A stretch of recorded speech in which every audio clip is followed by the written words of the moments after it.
kawasan timur Indonesia adalah lumbung ikan pelagis dengan ukuran luar biasa, termasuk di seputar perairan Maumere, Nusa Tenggara Timur.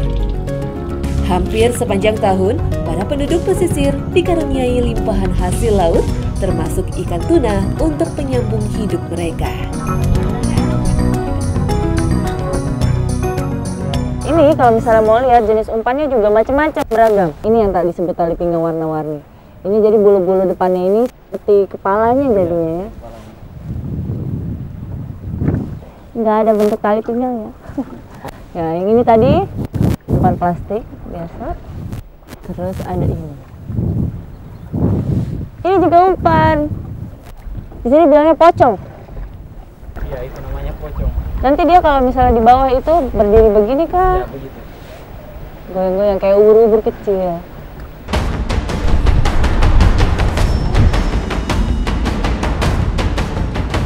Masih tarik-menarik tapi ikannya udah kelihatan. Oh!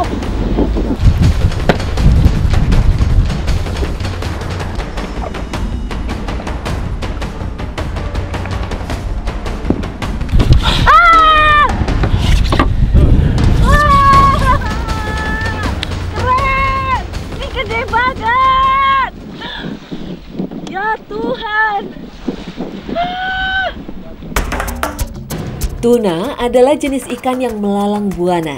Secara bergerombol, ribuan ikan tuna akan bermigrasi dari satu samudra menuju samudra yang lain dengan jarak ribuan kilometer dalam siklus hidup mereka dari memijah hingga upaya pencarian makan ketika dewasa. Bahkan hasil tagging seorang peneliti di Spanyol mencatat seekor bluefin tuna mengarungi lautan sejauh 4.000 mil selama 7 tahun hingga ke Teluk Venezuela, Amerika Selatan. Gila, ini ada ikan terbesar yang pernah saya pangku. Baru ini ada 50 kilo ada ini. Bapak berat berapa? 60. Pak Rusman mengangkat ikan seberat dirinya sendiri. Luar biasa, luar biasa. Nah ini, yellowfin ini dia bisa mencapai rekor terbesarnya 180 kilo. Nah ini kita dapat 50 kilo. Jejak petualang mantap!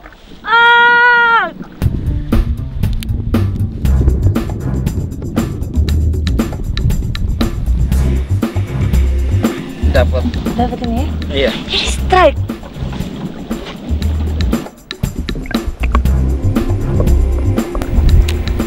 Dia lawan terus ini, tidak mau naik.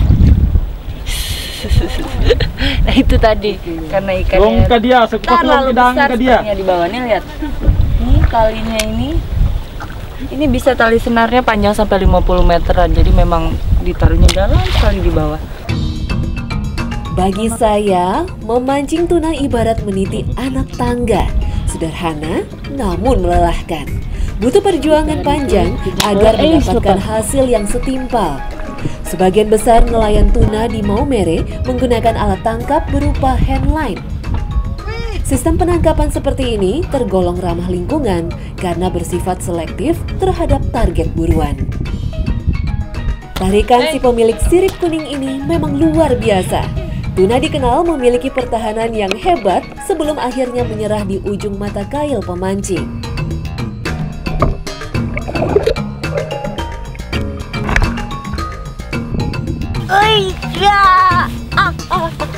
Berat sekali. Ini ada 10 kilo ada. Berat lebih ini dari 10 kilo mungkin. Gede banget. Tapi ini juga belum termasuk hitungan besar. Nah ini yellowfin tuna. Ini dia punya sirip atas bawah berwarna kuning. Ada sirip-sirip kecil juga sampai menuju ke ekor atas bawah berwarna kuning.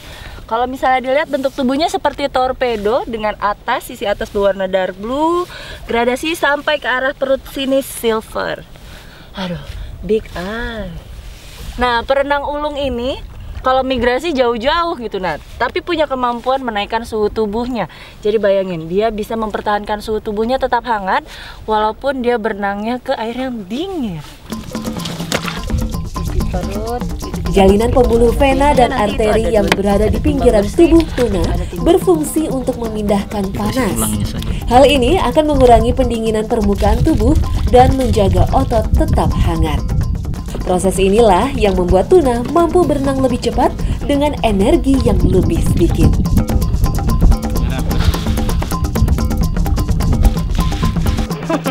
Udah biasa makan mentah. Ini tadi saya campur pakai, saya cocolin saus soyu. Rasanya ya seperti restoran-restoran sushi besar di Jakarta, persis plek-plek. Nah bedanya ini langsung difile di depan mata. Kalau soal seger atau enggak, jangan ditanya, ini juga aja.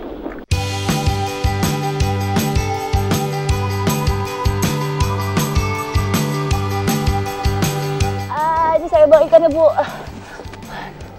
Itu lagi buat bumbunya ya. Dengan itu. Betul, boleh. Kita mau bikin abon ikan tuna. Seperti apa?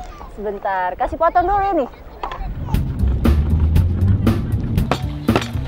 Tak kalah dengan negara lain, beberapa menu asal Indonesia telah mendunia dan masuk kamus kuliner dalam beberapa tujuan perjalanan wisata para traveler, tidak terkecuali saya yang asli Indonesia. Keunikan bumbu, cara mengolah dan rasa adalah daya tarik utamanya. Lihat nih. Baunya tuh nggak terlalu amis loh sebenarnya. Ini masih seger banget loh. Tuh. Kelihatan jelas tuh lapis-lapisnya. Nah ini kalau misalnya di restoran sushi, yang daging hitamnya ini tidak dipakai hanya yang ini saja, yang merah. Tidak seperti daging ikan lain, daging ikan tuna berwarna merah muda sampai merah tua. Hal ini karena otot tuna banyak mengandung myoglobin daripada daging ikan lain.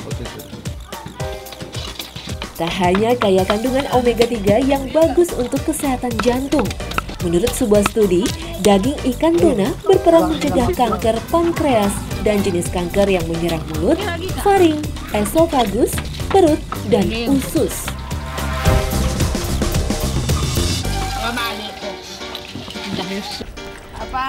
Jadi proses bikin abon, nah kalau misalnya kita nggak tahu prosesnya, makan abon tuh enak aja gitu ya, sepertinya prosesnya cepet, padahal enggak. Nih, jadi setelah tadi direbus, dicampur dengan bumbu-bumbu, dikasih hancur, harus dikasih halus lagi. Baru nanti bisa digoreng ya, Maija ya. Kalau gini-gini, kasar-kasar begini dia nggak bisa. Nggak bisa, tidak enak. Daging ikan tuna jarang sekali dimasak hingga matang dalam olahan masakan seorang chef profesional. Hal ini untuk menghindari kehilangan tekstur juicy dan nutrisi yang ada pada daging tuna.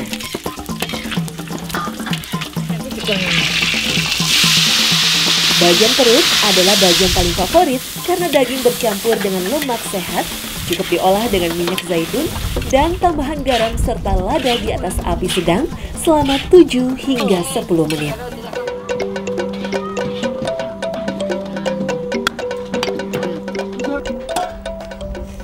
Ini saat yang paling menyenangkan. Jadi setelah masak, makan. Nah, ayo. Mari kita coba sama-sama ya.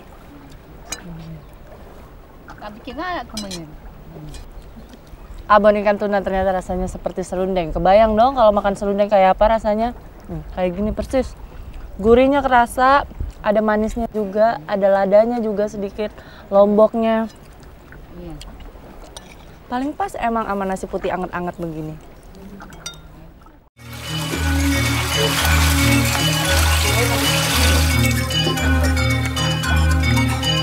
Menyaksikan kaum wanita di desa Nanghale yang telah bertahun-tahun mengerjakan pemutihan garam secara tradisional membuat saya takjub.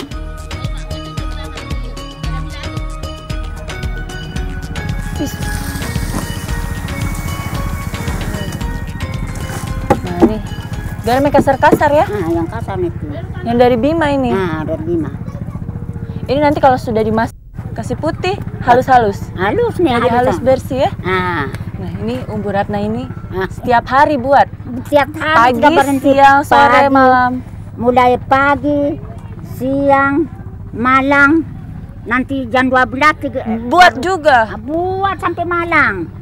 Hari-hari masak garam. Nah, ini sudah 20 tahun begini ya. Sudah 20 tahun saya kerja garam, tidak ada pekerjaan lain. Ini sekarang kasih menyala api dulu. Pakai semuanya lah. Boleh, mari. Sejak zaman dahulu kala, kebutuhan akan garam telah menjadi indikator ketergantungan masyarakat pedalaman dengan masyarakat pesisir. Proses barter barang telah ada sebelum terciptanya mata uang. Bahkan, hingga menjelang abad 20, garam masih digunakan sebagai mata uang oleh Abyssinia atau yang lebih dikenal sebagai Ethiopia. Ini begini bener, cara parutnya begini. Ini parut. Kalau kami orang Bajo Kukur. bilang ini bukan kukur, ngeke. Ngeke. Nah, kalau mau kukur kelapa begini kami bilang ngeke saloka. Kelapa ini saloka. Nah, apa hubungannya sih tadi masak garam sama kelapa? Ini rahasianya. Jadi, ini yang bikin dia lebih wangi, lebih putih. Sama nanti dia mengikat kotorannya waktu pas dimasak terakhir dia punya kotoran terangkat. Terhapus.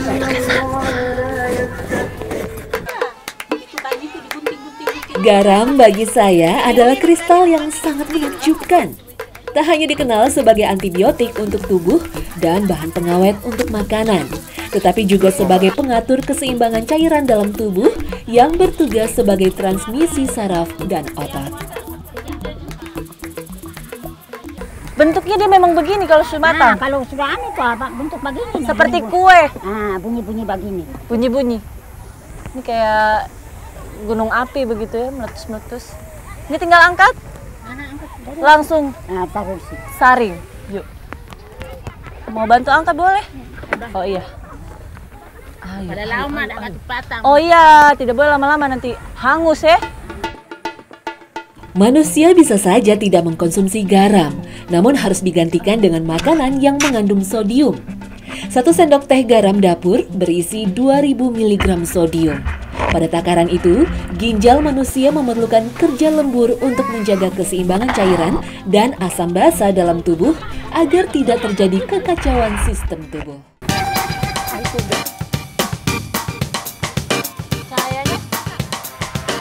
Jadi memang ini dia mengkristal begini Bu ya. Nih ditaruh menetes. Yang ini nih yang panjang ini sudah 1 minggu ya. Nah, kita 1 minggu nih yang digantung. Nanti jualnya begini. Saya hancurin, nah pokoknya ini intinya pengkristalannya seperti ini. Jadi ini ada seperti corong, nah jadi masuk menetes, tetes demi tetesannya inilah yang akhirnya mengkristal jadi garam. Jadi walaupun kehidupan di pesisir itu keras, susah gitu, tapi struggle kalau misalnya kita mau pasti kita bisa ya. Dari uang garam aja pasti bisa. Kalau tidak bisa, saya menangis. Tidak lagi minta uang terus, saya menangis nih.